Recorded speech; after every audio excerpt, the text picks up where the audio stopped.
نحمده ونصلي ونسلم على رسوله الكريم اما بعد فاعوذ بالله من الشيطان الرجيم بسم الله الرحمن الرحيم انما يريد الله ليذهب عنكم الرجس اهل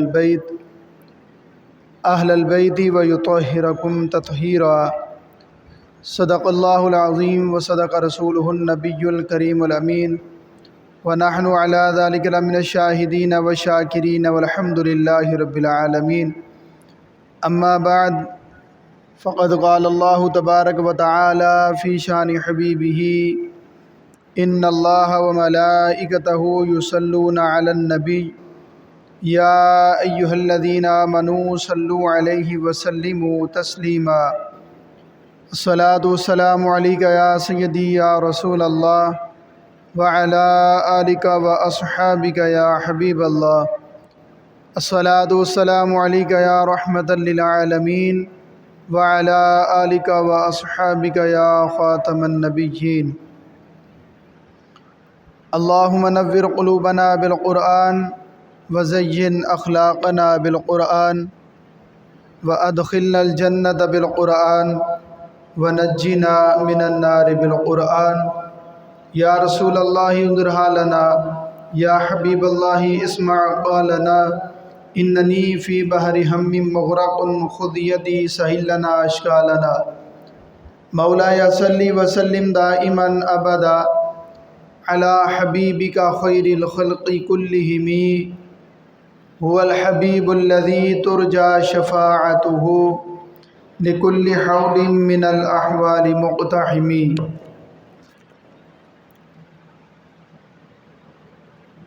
تمام حمد و ثناء تعریف و توصیف اللہ جل مجدہ الکریم کے لیے اور ہر طرح کے درود و سلام حضور نبی اکرم شفیع امم رسول محتشم نبی مکرم اللہ کے پیارے امت کے سہارے رب کے محبوب دانائے غیوب مالک رکاب امم فخر عرب و عجم والی کون و مکان سیاہ لا مکان سید انس و جاں سرور لالا رخاں نیر تاباں سرنشین مہوشاں ماہ خوباں شہنشاہ حسینہ تتیمہ دورہ سرخیل زہرہ جمالہ جلوہ صبح ازل نور ذات لم یزل باعث تکوین عالم فخر آدم و بنی آدم نجر بدہا رازدار ما اوحا شاہد ما طغا صاحب علم نشرح معصوم آمنہ احمد مجتبیٰ جناب حضرت محمد مصطفیٰ صلی اللہ تعالی علیہ وآلہ وسلم کے حضور ناز میں اپنی عقیدتوں ارادتوں محبتوں اور نیازمندیوں کا خراج پیش کرنے کے بعد واجب الاحترام ذوی الاحتشام سامعین کرام، آج محرم الحرام کے حوالے سے سیدنا سید الشہداء امام علی مقام حضرت امام حسین رضی اللہ تعالی عنہ آپ کے فضائل، آپ کی شان و عظمت کے حوالے سے کچھ عرض کرنے کی سعادت حاصل کروں گا۔ دعا ہے اللہ رب العزت میری زبان پر کلمت الحق جاری فرمائے اور ہم سب کو سن کر سمجھ کر اس پر عمل کرنے کی توفیق عطا فرمائے۔ حضرت امام علی مقام رضی اللہ تعالیٰ عنہ کی بارگاہ میں سلام عقیدت منقبت کی صورت میں دو شعر پڑھ کے تو پھر انشاءاللہ اپنی گفتگو کا آغاز کروں گا۔ سید نے کربلا میں وعدے نبھا دیے ہیں، سید نے کربلا میں وعدے نبھا دیے ہیں، دین محمدی کے گلشن کھلا دیے ہیں سید نے کربلا میں، وعدے نبھا دیے ہیں۔ بولے حسین مولا تیری رضا کی خاطر، بولے حسین مولا تیری رضا کی خاطر، ایک ایک کر کے میں نے ہیرے لوٹا دیے ہیں، سید نے کربلا میں وعدے نبھا دیے ہیں۔ دین محمدی کے گلشن کھلا دیے ہیں، سید نے کربلا میں وعدے نبھا دیے ہیں۔ بخشش ہے اس کی لازم سید کے غم میں حافظ، بخشش ہے اس کی لازم سید کے غم میں حافظ، دو چار آنسو رو کے جس نے بہا دیے ہیں، سید نے کربلا میں وعدے نبھا دیے ہیں۔ دین محمدی کے گلشن کھلا دیے ہیں، سید نے کربلا میں وعدے نبھا دیے ہیں۔ اللہ رب کائنات سید الشہداء امام علی مقام حضور سیدنا امام حسین رضی اللہ تعالی عنہ کی بارگاہ میں یہ نذرانہ قبول فرمائے۔ حضرت امام حسین رضی اللہ تعالی عنہ کی آج عظمت و شان کے حوالے سے چند ایک گزارشات کروں گا، انشاءاللہ پھر 10 محرم کو اسی مسجد میں محفل منعقد کی جائے گی انشاءاللہ، تو اس میں پھر واقعہ کربلا تفصیل کے ساتھ انشاءاللہ بیان کیا جائے گا۔ آپ کا نام نبی کریم صلی اللہ علیہ وآلہ وسلم نے حضرت ہارون علیہ السلام کے چھوٹے بیٹے شبیر کے نام پر رکھا۔ آپ کا نام شبیر رکھا، اور شبیر کا عربی میں ترجمہ حسین بنتا ہے۔ شبیر کا عربی زبان میں ترجمہ جو ہے وہ حسین بنتا ہے۔ آپ کی کنیت ابو عبداللہ، ذکی، شہید اعظم، امام علی مقام، سید شباب اہل جنہ، سبط رسول، ریحانۃ الرسول، یہ آپ کی القابات ہیں۔ آپ کی ولادت باسعادت 4 شعبان المعظم مدینہ منورہ میں ہوئی۔ مدینہ منورہ کے اندر آپ کی ولادت باسعادت ہوئی ہے، اور امام علی مقام امام حسین علیہ السلام اپنے بھائی حضرت امام حسن رضی اللہ تعالی عنہ سے 11 ماہ 10 دن بعد پیدا ہوئے، یعنی امام حسن رضی اللہ تعالی عنہ آپ سے 11 ماہ 10 دن بڑے تھے۔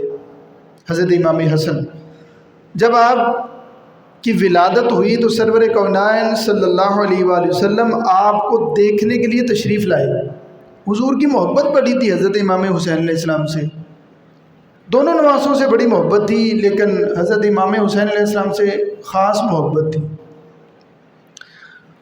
اور نواسے کو آپ نے محبت و شفقت سے گود میں اٹھایا، پھر کانوں میں اذان و اقامت کہی، یہ بھی مسلمان کا ایک شعار ہے کہ جب وہ دنیا میں آتا ہے تو اس کے کان میں اذان پڑھ کر اس کو مبارکباد دی جاتی ہے کہ تجھے مبارک ہو، تو محمد کا غلام بن کے آیا ہے۔ یہ اس کے لیے بڑی اعزاز کی بات ہوتی ہے۔ حضور نے اذان کہی، پھر تحنیک فرمائی، گھٹی دی، جس کو ہم پنجابی میں گھٹی کہتے ہیں، گھٹی دی۔ یہ بھی نبی پاک صلی اللہ علیہ وآلہ وسلم کی سنت مبارکہ ہے۔ اور پھر آپ نے 7ویں دن 2 مینڈے ذبح کیے اور عقیقہ کیا اپنے نواسے کا۔ اور یہ ضروری نہیں ہے کہ کوئی شخص اگر استطاعت رکھتا ہے تو وہ 1 مینڈا بھی ذبح کر سکتا ہے۔ حضور تو پھر مالک کل ہے نا، مختار کل ہیں، اللہ نے سارے خزانوں کی چابی ہی آپ کو دے دی، تو پھر وہ جو چاہے وہ کر لیں۔ تو آپ نے 7ویں دن اپنے نواسے کا عقیقہ کیا، اور حضرت امام حسین علیہ السلام نہایت حسین و جمیل، فصیح اللسان، بڑے بردبار، حلیم الطبع، عزت و شان والے اور نہایت ہی صبر و تحمل کے پیکر تھے۔ حضرت امام علی مقام، اللہ نے آپ کو صبر بڑھا دیا تھا۔ یہ دیکھیں نا، صبر ہی ہے کہ آج کسی کے بیٹے کو ہلکا سا بخار بھی ہو جائے نا تو باپ کی حالت دیگر گم ہو جاتی ہے، دیکھنے والی ہوتی ہے اس کی حالت کہ ہائے میرے بیٹے کو بخار ہو گیا۔ کانٹا چبھ جائے تو باپ کی نیندیں حرام ہو جاتی ہیں، اس کو نیند نہیں آتی، اس کو سکون نہیں آتا کہ میرے بیٹے کے کانٹا لگ گیا ہے۔ اپنے سامنے، اپنی آنکھوں کے سامنے امام علی مقام علیہ السلام نے اپنے ننھے ننھے بچوں کو کربلا کی زمین پر اس دین کے لیے قربان کر دیا، اور بتا دیا کہ قیامت تک کے آنے والے رسول اللہ صلی اللہ علیہ وسلم کے غلاموں کو یہ پیغام دے دیا کہ جب کبھی ضمیر کے سودے کی بات ہو تو ڈٹ جاؤ حسین کے انکار کی طرح۔ پھر کبھی یہ نہ ہو کہ تمہارا کوئی ضمیر خرید لے، کوئی 4 پیسے لگائے اور تمہاری بولی لگا کے تمہیں خرید لے۔ امام علی مقام چاہتے تو مدینہ منورہ میں رہ کر کہہ سکتے تھے نا کہ میری مسجد ٹھیک چل رہی ہے، جمعہ پڑھا رہا ہوں، خطبے چل رہے ہیں، لوگ آ رہے ہیں، تو میرا تو ٹھیک ہے معاملہ۔ لیکن دین کے لیے گھر سے نکلے اور چھوٹے چھوٹے بچوں کو لے کے نکلے، گھر کی عورتوں کو لے کے نکلے، گویا بتا دیا کہ دین لانے والے بھی ہم ہیں اور دین کو بچانے والے بھی ہم ہیں۔ اسی لیے حضور نے فرمایا تھا کہ حسین منی و انا من الحسین، کہ حسین مجھ سے ہے اور میں حسین سے ہوں۔ علماء فرماتے ہیں کہ بیٹا باپ سے ہو یہ تو بات ٹھیک ہے کہ بیٹا جو ہے وہ اپنے باپ کا نطفہ ہوتا ہے، وہ بیٹا باپ سے ہو یہ تو بات مانی جاتی ہے، لیکن باپ بیٹے سے یہ کیسے؟ تو علماء نے اس حدیث پاک کی جو تشریح فرمائی ہے نا، علماء کہتے ہیں کہ حضور نے فرمایا کہ حسین مجھ سے ہے اور میں حسین سے ہوں۔ حضور نے فرما دیا کہ پیدائش سے لے کر کربلا تک حسین مجھ سے ہے اور کربلا سے لے کر قیامت تک میں حسین سے ہوں، کیونکہ حسین نے دین کو بچایا اور دین کا جھنڈا سر بلند کیا، سر نہیں جھکنے دیا۔ انشاءاللہ جمعے پہ وہ اپنی محفل پہ عرض کروں گا میں سارا واقعہ۔ حضرت مسلم بن عقیل جن کو آپ نے اپنا سفیر بنا کے کوفہ میں بھیجا نا، تو آپ جب چاہ رہے تھے انہوں نے خط لکھا کہ حالات بڑے اچھے ہیں، لوگ تو چوک در چوک جو ہے وہ آ رہے ہیں بیعت کرنے کے لیے۔ وہ تو اس کے بعد حالات خراب ہوئے، جب آپ نے خط بھیج دیا، قاصد کو بھیج دیا، حالات تو اس کے بعد خراب ہوئے۔ تو آپ جا رہے تھے، راستے میں ایک شاعر ملا، فرسخ اس کا نام تھا، اس نے کہا کہ آپ کے بھائی کی لاش میں کوفہ کے چوک میں لٹکی ہوئی دیکھ کے آیا ہوں، حالات ٹھیک نہیں ہیں آپ کے لیے، آپ نہ جائیں۔ تو امام علی مقام حضرت امام حسین علیہ السلام نے بڑے شاندار الفاظ فرمائے۔ آپ نے فرمایا میرا بھائی لٹکا ہوا تھا، کسی کے آگے جھکا ہوا تو نہیں تھا، کسی کے آگے جھکا ہوا تو نہیں تھا۔ تو یہ امام علی مقام علیہ السلام نے آنے والی امت مصطفیٰ صلی اللہ علیہ وآلہ وسلم کو بتا دیا کہ جب کبھی بھی دین کو تمہاری ضرورت پڑے تو پھر پیچھے نہیں ہٹنا. سر داد نہ داد دست در دست یزید حقہ کے بنا لا الہ است حسین. حضرت امام حسین علیہ السلام نے دین کی بنیاد ڈال دی، دین کو قیامت تک کے لیے زندہ کر دیا. اور اتنی بردباری، اتنی نرم مزاجی، اتنے حلیم الطبع کہ اتنے اپنے خانوادہ کے لوگ اپنی آنکھوں کے سامنے شہید کروائے، لیکن ایک بار بھی زبان پہ شکوہ نہیں آیا، ایک بار بھی. آج ہمیں ہلکا سا بخار ہو جائے نا تو ہمارے شکوے نہیں ختم ہوتے ہیں. میں ہی لبا اللہ اور کوئی نہیں. حضرت امام علی مقام نے جب حضرت علی اصغر کے گلے میں تیر لگانا، آپ نے وہ تیر نکالا تو جب انہوں نے جام شہادت نوش فرمایا نا تو آپ نے وہ خون آسمان کی طرف اچھال کے اللہ کی بارگاہ میں دعا کی کہ مالک دیکھ میں نے 6 مہینے والا بھی نہیں بچایا، تیرے دین پہ قربان کر دیا ہے. تو امام علی مقام حضرت امام حسین علیہ السلام نے دین کی خاطر، اس دین کی خاطر ہم کیا کر رہے ہیں اس دین کے لیے. اور واقعہ کربلا سارے کا سارا پڑھ کے دیکھ لیں. امام علی مقام حضرت امام حسین علیہ السلام کا گھر سے نکلنا، مکہ پہنچنا، مکہ سے کوفہ، کوفہ سے کربلا، وہاں پہ سارا جتنا بھی واقعہ ہے یہ سارے کا سارا پڑھ کے دیکھ لیں. پوری تاریخ آپ کھنگال کے دیکھ لیں، ساری تاریخ کے اندر آپ کو کوئی ایسا نہیں ملے گا کہ حضرت امام علی مقام نے کوئی ایک نماز بھی قضا کی ہو.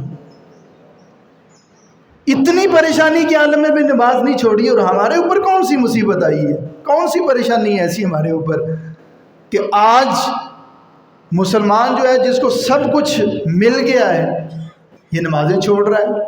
جس دین کے لیے خانوادہ رسالت نے اپنا سب کچھ قربان کر دیا، جس قرآن کو بچانے کے لیے، جس نماز کو بچانے کے لیے خانوادہ رسول نے سب کچھ قربان کر دیا، ہم کیا کر رہے ہیں؟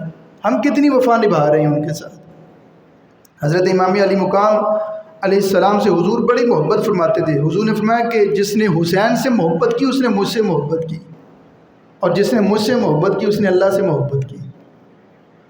اس کا دوسرا پہلو پھر یہ ہے کہ جس نے حسین سے بغض کیا اس نے نبی سے بغض کیا، اور جس نے نبی سے بغض کیا اس نے اللہ سے بغض کیا.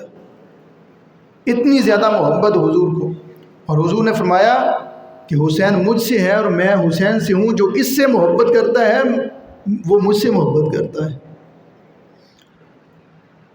حضرت امام حسین علیہ السلام کی پیدائش سے پہلے نبی کریم صلی اللہ علیہ وآلہ وسلم کی چچی، یہ حضرت عباس رضی اللہ تعالیٰ عنہ کی زوجہ ہیں، ام فضل، انہوں نے خواب دیکھا اور وہ بڑی پریشانی کے عالم میں حضور کی بارگاہ میں حاضر ہوئیں. عرض کیا حضور میں نے ایک خواب دیکھا اور بڑے پریشان کن خواب ہے. حضور نے فرمایا چچی کیا ہوا ہے، کیا خواب دیکھ لیا ہے؟ تو عرض کیا حضور میں نے خواب میں دیکھا ہے کہ آپ کے جسم سے ایک گوشت کا حصہ، گوشت کا ٹکڑا جدا ہوا اور وہ میری جھولی میں آ کے گر گیا ہے. تو میں رات سے بڑی پریشان ہوں. تو حضور سن کے مسکرائے. حضور نے فرمایا چچی یہ پریشان ہونے والی بات نہیں ہے، اللہ فاطمہ کو بیٹا دے گا اور وہ تمہاری گود میں پلے گا. چونکہ وہ میرے جگر کا حصہ ہے، میرے جسم کا حصہ ہے، تو اس لیے تم نے ایسا خواب دیکھا ہے. اور پھر وہ خواب حضرت امام حسین علیہ السلام کی ولادت پر پورا ہوا. حضرت امام حسین علیہ السلام، حضرت ام فضل نے پھر آپ کی پرورش کی، کیونکہ حضرت امام حسن کی عمر مبارک جو ہے وہ تقریباً 11 ماہ تھی.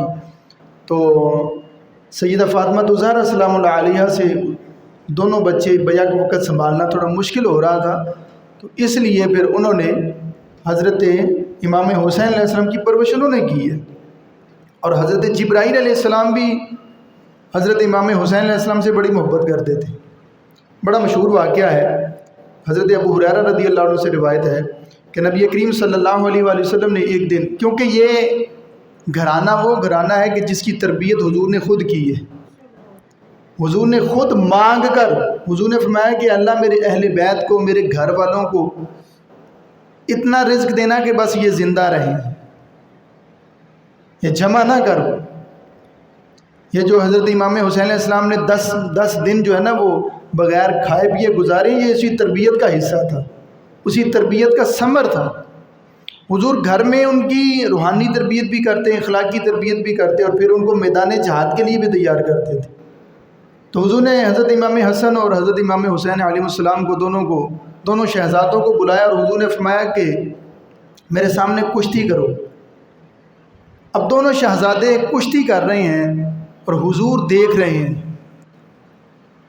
اور پھر حضور حضرت امام حسن رضی اللہ تعالیٰ عنہ بڑے بھائی ہیں، ان کو فرما رہے ہیں حسن حسین کو پیچھے سے پکڑو، حسن حسین کو آگے سے پکڑو، اس کو ٹانگوں سے پکڑو۔ سیدہ فاطمہ الزہرا سلام اللہ علیہ پردے میں بیٹھی تھی، تو آپ نے عرض کیا ابا جان آپ بڑے کو بتا رہے ہیں، آپ چھوٹے کو بتائیں، بڑا تو پہلے 11 مہینے بڑا ہے، تو آپ کو چاہیے کہ آپ چھوٹے کو بتائیں، آپ بڑے کو بتا رہے۔ تو حضور نے فرمایا فاطمہ تجھے نہیں پتا، تجھے نہیں پتا، بڑے کو میں بتا رہا ہوں تو چھوٹے کو جبریل سارے گر بتا رہا ہے، سارے گر جو ہے وہ جبریل بتا رہا ہے۔ تو حضرت جبرائیل علیہ السلام بھی حضرت امام حسین علیہ السلام سے بڑی محبت کرتے تھے، اور پھر نبی کریم صلی اللہ علیہ وآلہ وسلم کی حضرت امام حسین علیہ السلام کے ساتھ محبت، اس سے زیادہ اور کیا مثال ملے گی کہ حضور نے حضرت امام حسین علیہ السلام سے کس درجہ محبت کی۔ شواہد النبوہ کے اندر یہ حدیث پاک علامہ جامی علیہ رحمہ نے نقل فرمائی ہے۔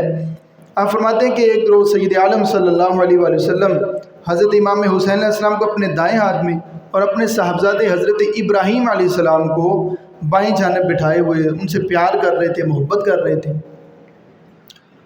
تو حضرت جبرائیل علیہ السلام حاضر ہوئے اور عرض کیا یا رسول اللہ صلی اللہ علیہ وآلہ وسلم، اللہ تبارک و تعالیٰ ان دونوں شہزادوں کو آپ کے پاس جمع نہیں رہنے دے گا، یہ دونوں شہزادے آپ کے پاس جمع نہیں ہوں گے۔ یا رسول اللہ صلی اللہ علیہ وآلہ وسلم ان دونوں میں سے ایک کو اللہ آپ اپنے پاس بلا لے گا، اختیار آپ کے پاس ہے، اختیار آپ کے پاس ہے کہ آپ کس کو اپنے پاس رکھنا چاہتے ہیں اور کس کو اللہ کے پاس بھیجنا چاہتے ہیں۔ تو رسول اللہ صلی اللہ علیہ وآلہ وسلم کی اپنے نواسے کے ساتھ محبت دیکھی ہے۔ حضور فرماتے ہیں کہ میں نے سوچا کہ اگر ابراہیم جائے گا تو اس کا دکھ مجھے ہوگا، میرا صاحبزادہ جائے گا تو اس کا دکھ جو ہے وہ مجھے ہوگا، لیکن اگر حسین گیا تو اس کا دکھ مجھے بھی ہوگا اور میری لخت جگر فاطمہ کو بھی ہوگا۔ لہٰذا حضور نے انتخاب فرمایا، حضور نے فرمایا کہ آپ ابراہیم کو لے جائیں اور امام حسین علیہ السلام کو میرے پاس چھوڑیں۔ یہ محبت تھی حضور کی اپنے نواسوں کے ساتھ۔ اور پھر اس واقعہ کے 3 روز بعد حضرت ابراہیم علیہ السلام کا وصال ہو گیا۔ حضرت ابو ہریرہ رضی اللہ تعالیٰ عنہ آپ فرماتے ہیں کہ رسول اللہ صلی اللہ علیہ وسلم کو میں نے دیکھا کہ حسنین کریمین، حضور اتنی زیادہ محبت ان سے فرماتے کہ ان کے ہونٹ اس طرح چوستے کہ جیسے کوئی انسان کھجور کی گٹھلی کو چوستا ہے، اس طریقے سے، اور حضور ان کو سونگا کرتے تھے دونوں شہزادوں کو۔ صحابہ نے پوچھا کہ حضور آپ سونگتے کیوں؟ تو حضور نے فرمایا کہ مجھے ان شہزادوں سے جنت کی خوشبو آتی ہے، جنت کی خوشبو آتی ہے۔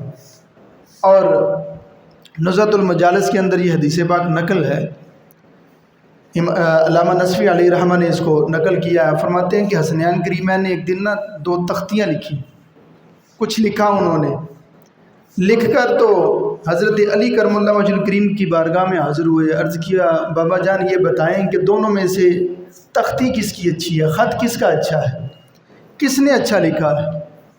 تو حضرت علی کرم اللہ وجہ الکریم آپ نے سوچا کہ اگر میں ایک کو کہوں گا اچھا ہے تو دوسرے کی دل آزاری ہوگی، تو آپ نے فرمایا کہ یہ فیصلہ مجھ سے نہیں ہوگا، تم ایسا کرو اپنی والدہ کے پاس چلے جاؤ، خاتون جنت کے پاس چلے جاؤ، وہ تمہارا فیصلہ کریں گی، ان سے جا کے فیصلہ کروا لو۔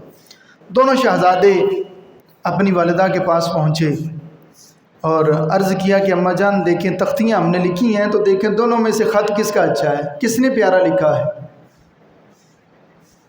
تو سیدہ فاطمہ الزہرا سلام اللہ علیہ فرمانے لگیں کہ یہ فیصلہ مجھ سے نہیں ہوگا، تم اپنے نانا کے پاس چلے جاؤ۔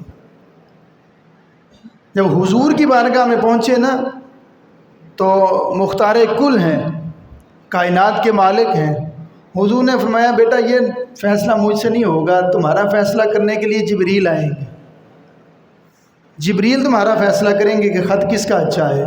جناب جبریل علیہ السلام آئے تو حضور نے فرمایا کہ جبریل ان کے درمیان میں فیصلہ کیجئے۔ تو جناب جبریل علیہ السلام نے حضور کی بارگاہ میں عرض کیا کہ حضور میں ایک سیب جنت سے لے کے آیا ہوں، تو میں اس کو، یہ دونوں شہزادے تختیاں نیچے کریں، اپنی اپنی تختی نیچے کریں، تو میں سیب اوپر سے پھینکوں گا، جس کی تختی پہ سیب گرے گا اس کا خط اچھا ہوگا۔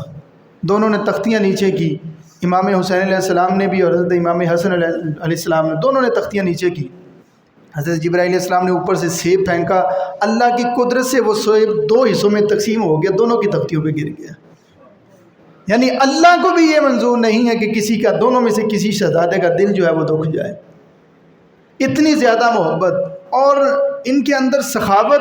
حضرت امام حسین علیہ السلام، اس خاندان کی سخاوت تو ویسے ہی بڑی مشہور ہے، کیونکہ یہ تو مالک ہیں، جنت کے بھی مالک ہیں، دنیا میں بھی مالک ان کو اللہ نے بنایا ہے۔ اللہ حضرت نے فرمایا تھا نا کہ میں تو مالک ہی کہوں گا کہ ہو مالک کے حبیب، یعنی نہیں محبوب و محب میں تیرا میرا، یعنی محبوب و محب میں تیرا میرا نہیں ہوتا پھر۔ تو حضور کو اللہ نے مالک بنایا، تو یہ بھی پھر وراثت میں ملی تھی سخاوت۔ ایک شخص آیا حضرت امام حسین علیہ السلام کے پاس، عرض کیا حضور میں مفلوق الحال ہوں، مفلس ہوں، غریب ہوں، تو میرے اہل و عیال بھی ہیں، بچے بھی ہیں، تو ان کو پالنے کے لیے میرے پاس کچھ زیادہ راہ بھی نہیں ہے، تو آپ کچھ عنایت فرمائیں۔ تو حضرت امام حسین علیہ السلام نے، آپ نے فرمایا کہ ابھی تھوڑی دیر رکو، تو تمہارا جو نذرانہ ہے نا وہ راستے میں آ رہا ہے، ابھی تمہیں مل جائے گا۔ تھوڑی دیر کے بعد ایک قاصد آیا اور اس نے 5 تھیلیاں آپ کو پیش کی، اور ہر تھیلی میں 1000 دینار تھے۔ اس نے کہا کہ یہ نذرانہ حضرت امیر معاویہ رضی اللہ تعالیٰ عنہ نے آپ کے لیے بھیجا ہے، اور انہوں نے عرض کیا کہ ابھی اتنا قبول فرمائیں تو تھوڑے دنوں کے بعد اور زیادہ بھیجیں گے، انشاءاللہ اس کو قبول فرمائیں۔ تو حضرت امام علی مقام حضرت امام حسین علیہ السلام نے وہ 5 کی 5 تھیلیاں اٹھائیں اور اس سائل کو دے دی، اور آپ نے فرمایا کہ میں تجھ سے معافی کا طلبگار ہوں کہ تمہیں اتنا انتظار کرنا پڑا۔ کیسی سخاوت ہے، کیسا مقام ہے کہ دے کر بھی جو ہے وہ جتلا نہیں رہے، اور آپ فرما رہے ہیں کہ مجھے اتنا پتہ ہوتا نا کہ یہ اتنا تھوڑا نذرانہ آنا ہے تو میں تمہیں کبھی انتظار ہی نہ کرواتا، میں تمہارے گھر بھیج دیتا، لیکن پھر کبھی آئے گا تو پھر انشاءاللہ پھر تمہاری مدد کی جائے گی، ابھی اتنا قبول کرو۔ تو اس سے یہ بات بھی ثابت ہوتی ہے کہ ایک تو آپ کے خاندان کی جو سخاوت تھی وہ تو تھی، لیکن جو اللہ نے فراست دی تھی، جو مومن کو فراست دی ہے، وہ بھی فراست تھی کہ آپ نے آنے سے پہلے اس چیز کا بتا دیا کہ جو وہ نذرانہ جو راستے میں تھا وہ پہلے ہی بتا دیا، کہ آپ نے پہلے اس کا اطلاع دے دی کہ تمہارے لیے نذرانہ جو ہے وہ آ رہا ہے۔ تو امام حسین علیہ السلام نے اللہ کی اطاعت میں، رسول اللہ صلی اللہ علیہ وآلہ وسلم کے دین کی سربلندی کے لیے اور اس دین کے پرچم کو سربلند کرنے کے لیے ساری زندگی گزار دی، اور پھر اپنے سارے خاندان کو اسی دین کے لیے قربان کر دیا۔ یہ محرم الحرام کا مہینہ اس بات کا، ٹھیک ہے اپنی جگہ پہ ہر چیز کی، ہر شخص کی اپنی محبت ہوتی ہے کہ کسی نے سبیل لگا لی، کسی نے جناب وہ دیگیں چڑھا کے نیاز دے دی، کسی نے کچھ کر دیا، کسی نے کچھ کر دیا، یہ اپنی جگہ پہ ایک محبت ہے، لیکن اصل محبت یہ ہے کہ ہم ان کے اسوہ حسنہ پر چلنے کی کوشش کریں، یہ دیکھیں کہ انہوں نے دین کے لیے قربانیاں کیا کیا دی ہیں، اس دین کو بچانے کے لیے انہوں نے کیا کیا کچھ کیا ہے۔ صرف 1 سال کے بعد 1 ٹپ پانی کا بنا کے تو وہ سبیل لگانے سے ہم بری ذمہ نہیں ہو جاتے، ہم یہ سمجھیں کہ شاید ہم نے خاندان رسالت کے ساتھ اپنی محبت جو ہے وہ پوری کر لی ہے، یہ محبت نہیں ہے۔ محبت یہ ہے کہ ان کے اسوہ حسنہ پر چلا جائے، جس طریقے سے انہوں نے مدینہ الرسول سے لے کر کربلا کے میدان تک نماز کوئی نہیں چھوڑی، تو ہمیں بھی ان کے اسوہ پر عمل کرنا چاہیے کہ ہم بھی ہماری بھی کوئی نماز نہ چھوٹے، ہم بھی نماز کو اپنا شعار بنائیں، اپنا اوڑھنا بچھونا بنائیں، اور اس دین کے لیے، جس دین کے لیے انہیں اپنی جان کا نذرانہ پیش کیا ہے، کم از کم اور کچھ نہیں تو ہم اس دین کے ساتھ مخلص ہی ہو جائیں۔ اب تو یہ دین ہم سے تقاضا نہیں کرتا، ہم تو امن کی حالت میں ہیں۔ جو کچھ انہوں نے برداشت کیا، جو کچھ انہوں نے جھیلا ہے وہ ہم تک تو نہیں آ رہا، ہم تو امن کی حالت میں ہے۔ لیکن کم از کم اتنا تو بحیثیت مسلمان ہمارا اتنا تو فرض بنتا ہے نا کہ ہم اور کچھ نہیں تو کم از کم اس دین کے ساتھ مخلص ہو جائیں، کہ ہم قرآن اور سنت کو ہی اپنا لیں، نماز کو اپنا دین بنا لیں، اپنا شعار بنا لیں۔ لیکن ہم یہ بھی نہیں کر سکتے۔ قرآن پڑھا ہے گھر میں تو پڑھا ہوا ہے، ہم نے نہ کبھی دین سیکھنے کی کوشش کی، نہ کبھی نماز سیکھنے کی کوشش کی، نہ کبھی قرآن سیکھنے کی کوشش کی، اور نہ بچوں کو کبھی پڑھانے کی کوشش کی۔ ان کی تو گھٹی میں یہ چیز شامل تھی کہ وہ پیدا ہوتے ہی بتاتے تھے کہ بیٹا اس دین کے لیے سب کچھ کرنا ہے۔ ہماری دوڑ جو ہے وہ اس چیز پہ لگی ہے کہ بیٹے کو انجینئر بنانا ہے، اس کو ڈاکٹر بنانا ہے، اس کو دنیا داری سکھانی ہے۔ تو یہ مہینہ جو ہے نا وہ ہمیں اس بات کی طرف توجہ بھی دلواتا ہے کہ جس دین کی خاطر خانوادہ رسالت نے اپنا سب کچھ قربان کر دیا ہے، ہم کم از کم اور کچھ نہیں تو اس دین کے ساتھ مخلص ہو جائیں۔ اللہ مجھے اور آپ کو ان باتوں پر عمل کرنے کی توفیق عطا فرمائے۔ وآخر دعوانا ان الحمد للہ رب العالمین۔